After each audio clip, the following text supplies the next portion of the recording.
Hi guys, welcome back. మీరు చూస్తున్నారు AR Banjara blogs. So మొత్తానికి ఇలా వీడియో తీయడానికి రీజన్ ఏంటంటే ఇప్పటి దగ్గర మన బండి 4500 కిలోమీటర్స్ తిరిగింది. సో దాని గురించి అసలు బండి పర్ఫార్మెన్స్ ఎట్లున్నది, అంత బండిలో ఏమేమి ప్రాబ్లమ్స్ ఉన్నాయి, సో ఇవన్నీ అలా డీటెయిల్గా ఎక్స్ప్లెయిన్ చేద్దాను. నేను డీటెయిల్గా చెప్పుకుందాం కూడా. Okay, let's start our video. మొత్తం చూడండి, స్కిప్ చేయకుండా చూస్తే మీకు అర్థమవుతుంది. అంటే హిమాలయన్ 450లో అసలు మనకు వస్తే మేజర్ ప్రాబ్లమ్స్ ఏమేమి వస్తాయి అనేది మీకు ఒక క్లారిటీ ఉంటుంది. ఎందుకంటే 4500 నడిపినా నేను. సో నాకు అనిపించింది నేను చెప్తా. అది వేరేలోకి రావచ్చు, రాకపోవచ్చు. నాకు మాత్రం నా బండిలో మాత్రం ఆ ప్రాబ్లమ్స్ వచ్చినాయి. సో నేను చెప్పుకుంటా.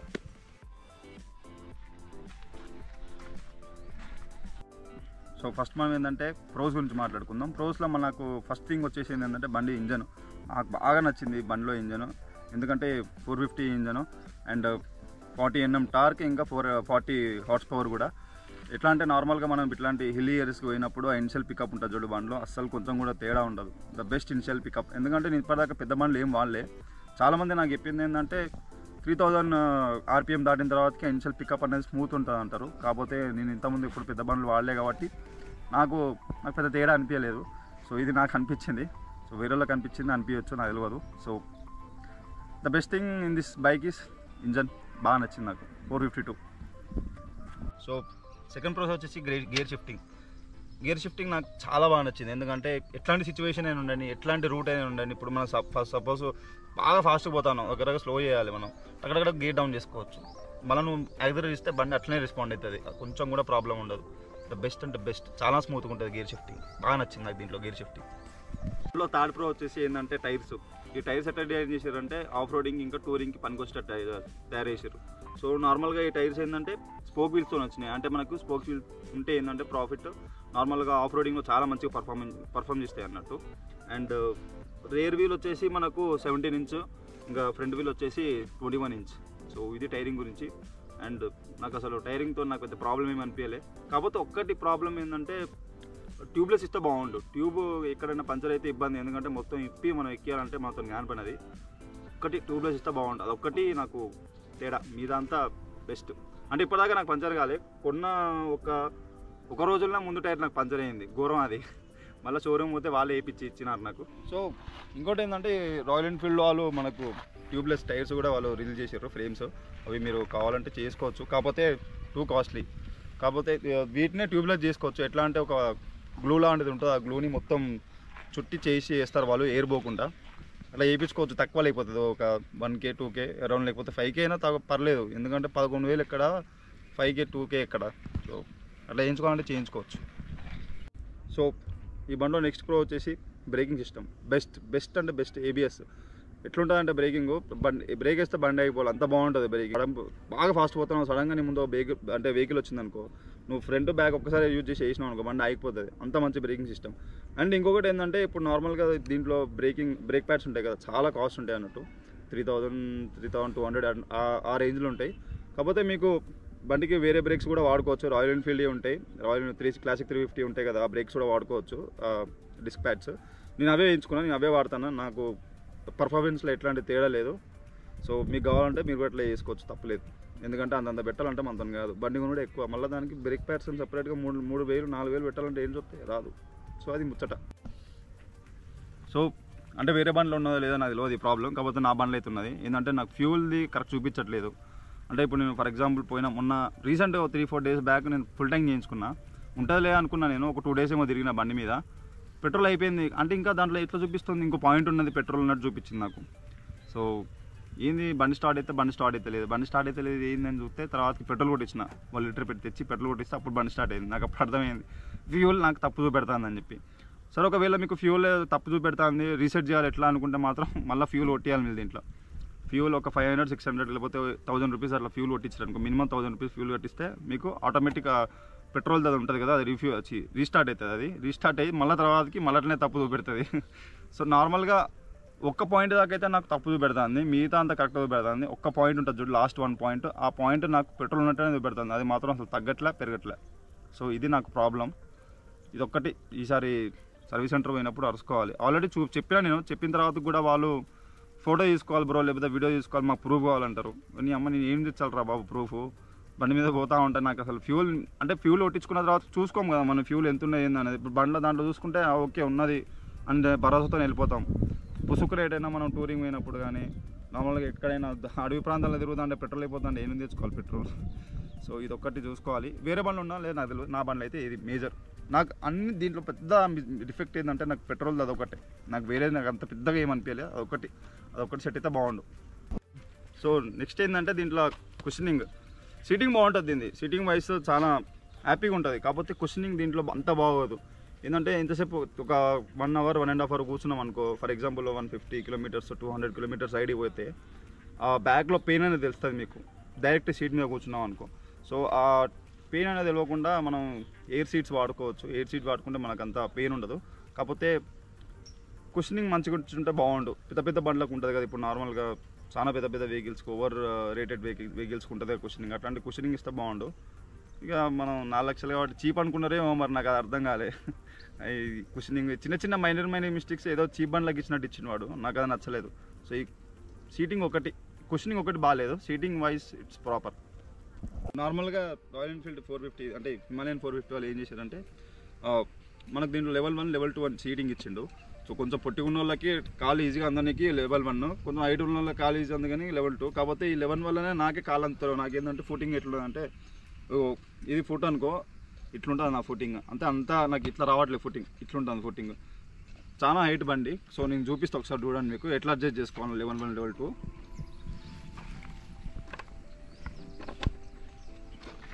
బ్యాక్ కవర్ తీద్దాం కదా. సో ఇది ఉంది కదా, ఇంకో దీన్ని అడ్జస్ట్ చేసుకోవాలి మనం. ఇప్పుడు నేను నార్మల్గా మెయింటైన్ చేసేది level 2, నాకు level 2లో ఎట్లుంటుంది ఫుటింగ్. సో level 2 పెట్టుకుంటే మాత్రం ఇక అసలుకే అందరూ కాదు నాకు. సో ఇది level 2 కూడా సేమ్ నార్మల్గా ఎట్లా సీటింగ్ పెట్టుకుంటాం అట్లా సీటింగ్ పెట్టుకోవచ్చు మనం. కాకపోతే కొంచెం ఇక్కడ దాకా వస్తుంది ట్యాంక్కి, అది మనకు కొంచెం కిందకి వస్తుంది, అది ఈజీగా ఉంటుంది ఫుటింగ్కి. సో హైట్ బాగా ఎక్కువ 6 feet 6.5 feet ఉన్న వాళ్ళకి మాత్రం level 2 బెస్ట్. అంటే కొంచెం అనుకుంటారు కదా నాకు హైట్ ప్రాబ్లం, బండి ఉన్నది బాగా హైట్ ఉన్నది అట్లా అనుకునే వాళ్ళకి సీట్ చేంజ్ చేసుకోవచ్చు. నాకు ఇది బాగా నచ్చింది అన్నట్టు, అంటే సీట్ అడ్జస్ట్ చేసుకోవచ్చు మనకు నచ్చినట్టుగా. ఇంకోటి ఏంటంటే నేను కలరింగ్ నాకు బ్లాక్ బాగా నచ్చిందని తీసుకున్నాను నేను. కాకపోతే ఈ బ్లాక్ కలర్ మీద గీతలు కట్టిగా పడతాయి. ఇంత డబ్బులు పెట్టి బండి తీసుకున్నప్పుడు మినిమం కలర్ గ్యారంటీ అయినా ఇవ్వాల్సింది. ఏంటంటే గీతలు పడకుండా, ఇప్పుడు నార్మల్గా ఆఫ్ రోడింగ్ చేసేటప్పుడు ఏంటి స్టాండింగ్ పొజిషన్లో లేకపోతే నీస్ అనేది లాక్ చేసుకోవడం అట్లాంటివి చేస్తూ ఉంటాం మనం. అట్లాంటివి చేసినప్పుడు గీతలు ఉట్టిగా పడతాయి. సో అంటే నేను చెప్పే పాయింట్ అదనమాట. ఇప్పుడు నార్మల్గా ఆఫ్ రోడింగ్ అంటే సరే మనం ఏమైనా ఫోర్స్ఫుల్గా గీక్తే కానీ లేకపోతే అనుకోకుండా ఏమైనా పడి గీతలు పడితే అదొక వేరే విషయం. కాకపోతే మనం ఏంటంటే ఆఫ్ రోడింగ్ పోయినప్పుడు కూడా మనం లీస్ లాక్ చేసినప్పుడు లేకపోతే పాయింట్ దాకా ఈ గీతలు పడతాయి. అమ్మ బండి 4 lakhs పెట్టుకొని తీసుకుంటే బండికి చిన్న దానికి గీతలు పడతాయా? ఇది దారుణం. ఇది ఒకటి నాకు బాగా నచ్చలే. కాకపోతే నేను 30,000 పెట్టి తీసుకున్నా, ఎక్స్ట్రా 30,000 పే చేసిన నేను బైక్ కోసం, అది ముచ్చట. సో నాకు దానికి బాధ అవుతుంది, అనవసరంగా ఈ కలర్ తీసుకున్నా అని చెప్పి. కాకపోతే looking wise it's too good. తెలుసుగా మీకు. ఫోన్ ఏంటంటే మిర్రర్స్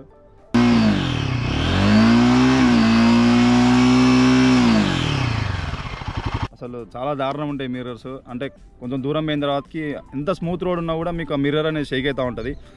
వెనుకున్న వాళ్ళు అంత క్లారిటీ కనిపించదు, మొత్తం బ్లర్ ఇట్లా షేక్ అవుతూ ఉంటుంది అన్నట్టు, ఏం కనిపించదు. సో ఇంత పెద్ద బండి తీసుకున్నప్పుడు మిర్రర్స్ అనేది కనీసం టూరింగ్ మిర్రర్స్ ప్రొవైడ్ చేయాలి. ఎందుకంటే ఇట్లాంటి బండిలు తీసుకుంటే నార్మల్గా ఆఫ్ రోడింగ్ పర్పస్కి లేకపోతే టూరింగ్ పర్పస్కి తీసుకుంటాను ఇంత పెద్ద బండ్లు తీసుకుంటే. సో మినిమం రెస్పాన్సిబిలిటీ అది ఏంటంటే మిర్రర్స్ అనేది కరెక్ట్ చేయాలని చెప్పి. సో నెక్స్ట్ వచ్చే బైక్స్లో అయినా కొంచెం మిర్రర్స్ మంచిగా ఇస్తే బాగుంటుంది రాయల్ ఎన్ఫీల్డ్. ఇది చిన్న రిక్వెస్ట్ నా దగ్గర నుంచి. ఎందుకంటే మీరు మళ్ళీ మిర్రర్స్ రిలీజ్ చేసారు, ఆ మిర్రర్స్ ఎంత కాస్ట్ ఉన్నాయో తెలుసా? 7,000 8,000 ఇంత పెట్టి మిర్రర్స్ తీసుకోవాలంటే వాళ్ళు తీసుకుంటారు. ఇదే ఇంక బయట మనకు చీప్లో 2,000కి 3,000కి మిర్రర్స్ వస్తాయి. కనీసం సరే నేను బండి తీసుకున్నాక నేను ఎందుకు పెట్టాలి మళ్ళీ 2,000 3,000 ఎక్స్ట్రా నేను ఎందుకు పెట్టాలి? మీ రెస్పాన్సిబిలిటీ అది ఏంది, కనీసం టూరింగ్ మిర్రర్స్ ఇవ్వాలని చెప్పి. సో ఇదొకటి చాలా పెద్ద డిఫెక్ట్ అనిపించింది నాకు. ఇంత పెద్ద బండి తీసుకున్నందుకు మిర్రర్స్ అయినా కరెక్ట్ ఇవ్వాల్సింది మీరు. సో అదొక డిఫెక్ట్.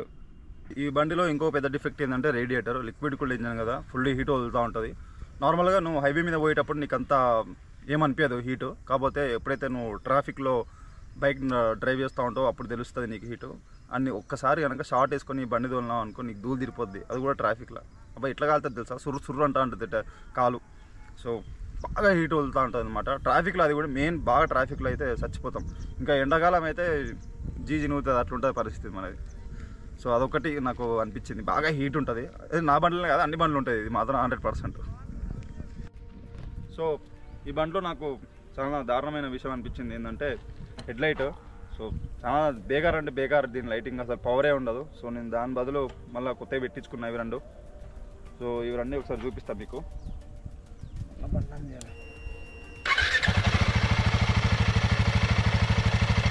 ఫాగ్లైట్ పెట్టించుకున్నా కొత్తవి, నేను కొత్త ఫాగ్లైట్ పెట్టించుకున్నాను నేను. ఎందుకంటే నార్మల్గా టూరింగ్ పోయినప్పుడు చాలా ఇబ్బంది ఉంటుంది హైవేస్ మీద. సడన్ ముందు నుంచి ఏమైనా వెహికల్ వస్తే మాత్రం అస్సలు కంప్లీట్గా అనిపించదు నీకు. సో ఒకసారి ఇట్లనే పోతానా బండి సైడ్కి దిగిపోయింది, జస్ట్ అయితే అలా పడిపోయేటోళ్ళు గుంటల. అందుకనే అయితే అయిందని చెప్పి వచ్చి పెట్టించేసుకున్నా, అది ముచ్చట. సో హెడ్లైట్ చాలా దారుణం. దీంట్లో మళ్ళీ ఇంకో డిఫెక్ట్ ఏంటంటే ఇక్కడ ఆర్ అనే సింబల్ కనిపిస్తుందా మీకు? సో ఈ డిజైన్ ఇట్లా వచ్చిందా లేకపోతే ఏందని నాకు తెలియదు. ఈ ఆర్ అనే సింబలైజన్ ఉన్నాయి కదా, అది మొత్తం ఇరిగిపోతుంది అనమాట. కొన్ని బండ్లు నాది ఇరిగిపోయింది ఫస్ట్, ఇది సెకండ్ది పెట్టిర్రు, సెకండ్ది పెట్టినా ఊతుంది, థర్డ్ది పెట్టిర్రు అది ఊతుంది, మళ్ళీ ఇంకోటి కొత్తది తెప్పిస్తా అన్నారు. అది ఎప్పుడు వస్తుందో నాకు తెలియదు. సో దానికోసం వెయిటింగ్, ఎప్పుడు వస్తా అనేది. అది పెట్టించిన తర్వాతకి దాని గురించి నేను ఇంకా అప్డేట్ ఇస్తాను మీకు. ఆల్రెడీ దాని గురించి ఒక షార్ట్ కూడా పెట్టినా నేను. షార్ట్ లింక్ కావాలంటే నేను దీంట్లో ఇస్తాను, డిస్క్రిప్షన్లో ఇస్తాను, చూడండి.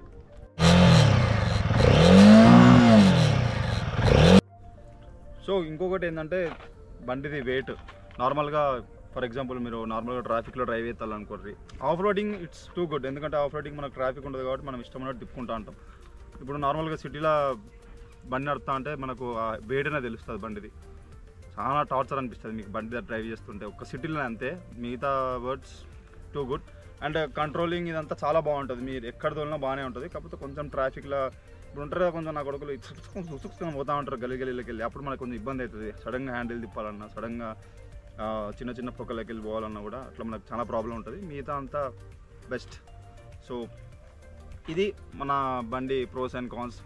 ఇంకా ఇట్లాంటి వీడియోస్ చేస్తూనే ఉంటా. సో ఇంకోటి పెద్ద రేట్ రావాలంటే మాత్రం మీరు కొంచెం సపోర్ట్ చేయాలి. సపోర్ట్ చేయట్లేదు అసలు, వీడియో మొత్తం కూడా చూడట్లే. మీరు వీడియో మొత్తం చూస్తే నాకు కొంచెం ఎంకరేజింగ్ ఉంటుందని ఛాన్సార్లు చెప్పిన మీకు.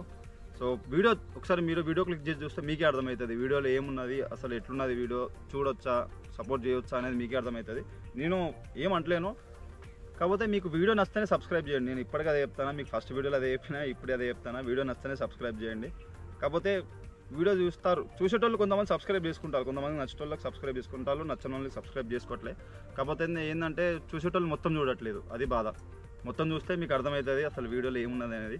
సో లోనావాలా రైడ్ చూశారు కదా, చాలా బాగుంటాయి వీడియోస్. ఒకవేళ చూడకపోతే చెప్పండి, దాని లింక్స్ అన్ని డిస్క్రిప్షన్లో పెడతా, పోయి చూడండి. డెఫినెట్గా చెప్తానా 100% మీకు ఆ వీడియోస్ అన్నీ నచ్చుతాయి. ఎందుకంటే రక్తాలు చిందించాం ఆ వీడియోల కోసం మేము. సో కొంచెం ఎంకరేజ్ చేయాలని మనస్ఫూర్తిగా కోరుకుంటున్నా. మీ ఫ్రెండ్స్కి కూడా షేర్ చేయండి. And don't forget to subscribe our YouTube channel. So AR Banjara బ్లాగ్స్ని సబ్స్క్రైబ్ చేసుకొని ఇట్లానే ఎంకరేజ్ చేస్తారని చెప్పి మనస్ఫూర్తిగా కోరుకుంటున్నా. సో ఈ బ్లాగ్ ఇక్కడికి ఎండ్ అయిపోయింది గైస్. నెక్స్ట్ బ్లాగ్ కోసం వెయిట్ చేస్తూ ఉండండి. నెక్స్ట్ ఇంకొకటి పెద్ద బ్లాగ్ రాబోతుంది, దానికోసం వెయిట్ చేస్తుండండి. బాయ్.